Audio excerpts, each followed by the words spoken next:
Imagine boarding a train in 1887, traveling across the wild American frontier with no idea that one unexpected passenger could change your life forever. Clara was exhausted from her long journey when she slowly fell asleep on a stranger's shoulder. But when she woke up, she was shocked by the dream she had just seen. She looked at the quiet rancher beside her and whispered, "I dreamed I was marrying you." What happened next turned a simple train journey into a love story neither of them would ever forget. So if you enjoy emotional Old West stories, like, share, and subscribe to the channel, and let's get started.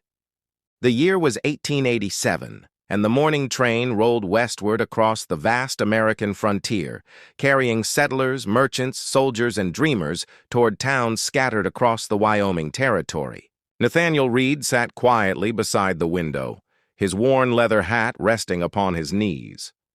At 32, he was a hard-working rancher who owned a modest spread outside a small frontier town. He had spent most of his life beneath the open sky, where the wind was fierce and loneliness was often a man's closest companion. That morning, however, he had business in a distant town. He expected the journey to be uneventful. He was wrong. At the next station, a young woman stepped aboard carrying a small leather valise. Her dark brown hair was tucked beneath a simple traveling bonnet, and her blue dress showed signs of a long journey. She looked around nervously. Most of the seats were occupied. Then she noticed the empty place beside Nathaniel. "Pardon me, sir," she said politely. "Is this seat taken?" Nathaniel moved his hat from the seat.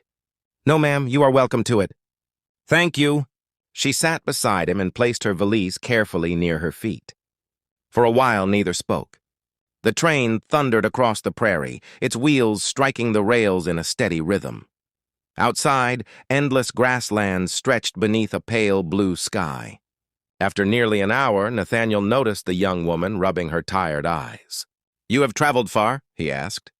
"Yes," she replied softly. "From Chicago. I am going to visit my aunt in a little town west of here." "That is quite a journey." "It is," she said with a faint smile, "but I have no choice. My aunt is the only family I have left." Nathaniel nodded. He understood loneliness better than most. As the afternoon sun climbed higher, the motion of the train gradually made Clara Whitmore drowsy. She fought sleep for several minutes. Then her head slowly tilted toward Nathaniel. Before he could react, she gently rested her head upon his shoulder.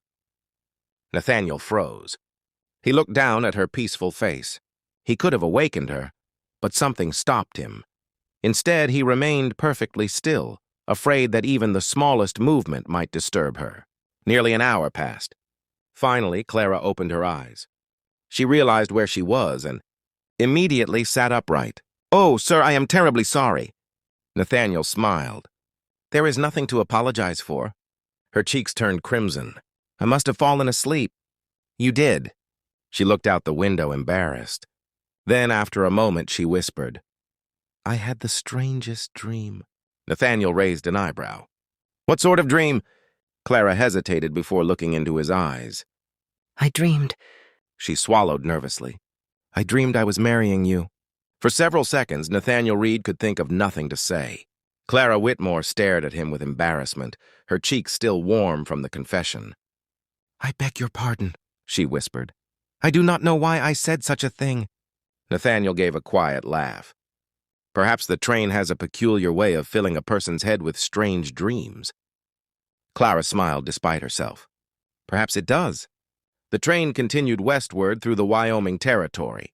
Yet after that moment, something between them had changed. They began speaking more freely. Nathaniel told Clara about his ranch, his horses, and the small cabin he had built with his own hands. Clara spoke about her childhood in Illinois and her aunt, Margaret, who had recently become ill. When the train finally reached the frontier station, Nathaniel learned that Clara's destination was the same town where he conducted his cattle business. As she stepped down from the train, she struggled with her valise. "Allow me," Nathaniel said. "Oh, I could manage." "I know you could, but a gentleman ought to carry a lady's luggage when he can."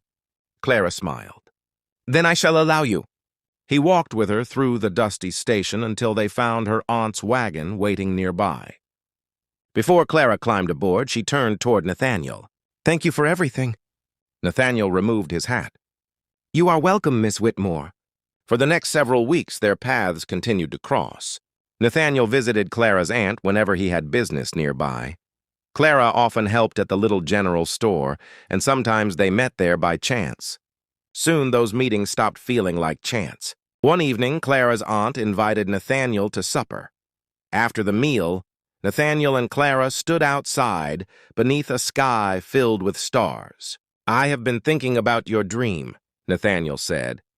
Clara's heart skipped. "You remember that?" "I have remembered it every day." She looked down shyly. "It was only a dream." "Perhaps," Nathaniel replied. "But sometimes a dream shows us what our hearts already know." Clara slowly looked at him. "And what does your heart know?" Nathaniel took a breath. "That I have spent many years believing my ranch was enough for me. Then you came along, and suddenly it feels terribly empty whenever you are gone." Tears gathered in Clara's eyes. Nathaniel gently reached for her hand. "Clara, I cannot promise you a life without hardship. The frontier can be cruel. But I can promise you that you will never face it alone." Clara smiled through her tears. "Then perhaps," she whispered, "my dream was not so strange after all." 1 year later, beneath the warm summer sun, Clara walked down the church aisle. And when Nathaniel took her hand, she whispered, "I knew you were the man from my dream." He smiled.